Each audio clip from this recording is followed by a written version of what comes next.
Hi friends, please subscribe to Amravati Media and press the bell icon for more latest updates. మావిగన్ plan Jagan మౌలిక వసతుల కల్పనకు మాత్రమే 2 లక్షల కోట్లు అవసరమయ్యే స్థాయిలో పేద రాష్ట్రాన్ని రాజధాని పేరుతో అప్పుల ఊబిలో కూరుకుపోయేలా చేసే బదులుగా మచిలీపట్నం నుంచి గుంటూరు వరకు మావిగన్ పేరుతో గ్రోత్ కారిడార్గా నిలవగల రాజధానిని అభివృద్ధి చేయడం మంచిదని జగన్ అన్నారు. తాను ప్లాన్ బిని ప్రతిపాదిస్తే చంద్రబాబుకు నచ్చలేదని చెప్పారు.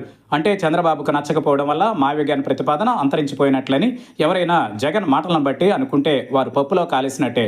ఎందుకంటే అది ప్లాన్ బి మాత్రమే కాదు, ప్లాన్ జగన్గా ఇప్పుడు ప్రజలకు అర్థమవుతోంది. జగన్ మళ్లీ అధికారంలోకి వస్తే న్యాయస్థానం తోసిపుచ్చిన 3 రాజధానుల ప్రతిపాదన స్థానే మావిగన్ పాలనకు తెరతీస్తారనే అభిప్రాయం సర్వత్రా కలుగుతోంది. వైఎస్ఆర్ కాంగ్రెస్ పార్టీ నాయకులందరూ కూడా మావిగన్ రాజధానికి బ్రాండ్ అంబాసిడర్లుగా కొత్త అవతారం ఎత్తుతూ ఉండడం గమనార్హం.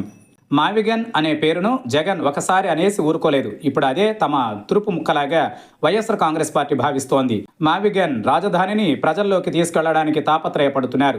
బహుశా మావిగన్ అనే రాజధాని ప్రతిపాదనే 2029 ఎన్నికలలో తమను అధికారంలోకి మళ్లీ తీసుకొస్తుందని జగన్ విశ్వసిస్తూ ఉండవచ్చు కూడా.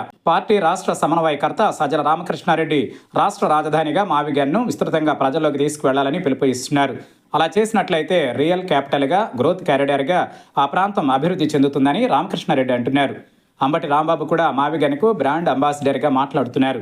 రాజధానిగా అమరావతి నిర్మాణం పూర్తయ్యే అవకాశమే లేదని, రాష్ట్రానికి అభివృద్ధి మంత్రం మావిగన్ మాత్రమేనని అంబటి కూడా అంటున్నారు. అమరావతి రాజధానిగా చట్ట సవరణ జరిగిన నేపథ్యంలో వేరే ప్రభుత్వం వస్తే వారు మరొక చట్టం చేయలేరా అని అంబటి రాంబాబు కూడా ప్రశ్నిస్తున్నారు. ఈ ఇద్దరు కీలక నాయకుల మాటల్ని బట్టి వైఎస్ఆర్ కాంగ్రెస్ పార్టీ, జగన్మోహన్ రెడ్డి మావిగన్ రాజధానినే అభివృద్ధి చేయడానికి ఫిక్స్ అయిపోయినట్లుగా కనిపిస్తోంది.